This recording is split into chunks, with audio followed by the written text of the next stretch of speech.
दूसरों को खुश रखने और दिल में जगह बनाने के लिए अपनी बहुत सी आदतों और रवैयों की कुर्बानी देनी पड़ती है। कुछ लोगों को लगता कि मुझे उनकी चालाकियां समझ नहीं आती, पर मैं खामोशी से उनको अपनी नज़रों से गिरता हुआ देखता हूँ। तलख लहजा ना अपनाओ, किसी दना का कौल है। कल्हाड़ी भूल जाती है मगर दरख्त याद रखता है।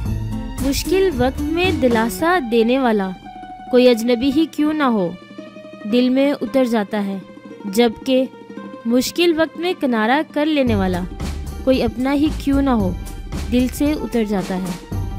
बहस के दौरान जब किसी का राज फाश होने का डर हो तो अपनी हार मान लो कि बहस में तुम फिर कभी जीत जाओगे, मगर राज खुदा की और लोगों की अमानत होते हैं। एतबार हार दिया तो कभी कुछ जीत ना पाओगे। दूसरों को अपने बारे में सफाइयां देकर अपना वक्त ज़ाया ना करें। लोग उतना ही समझते हैं जितनी उनकी समझ होती है। ठुकरा दो अगर दे कोई जिल्लत से समंदर, इज्जत से जो मिले वो कतरा भी बहुत है। सब्र की दो सूरतें हैं, जो नापसंद हो उसे बर्दाश्त करना और पसंद हो उसका इंतज़ार करना।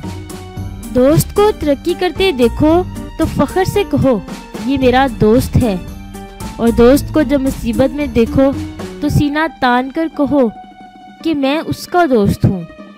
अपनी बीवी को कभी भी दुख ना दे, क्योंकि बीवियों की दुनिया बहुत छोटी होती है। अपने शोहर से शुरू होती है और शोहर पर ही ख़त्म हो जाती है।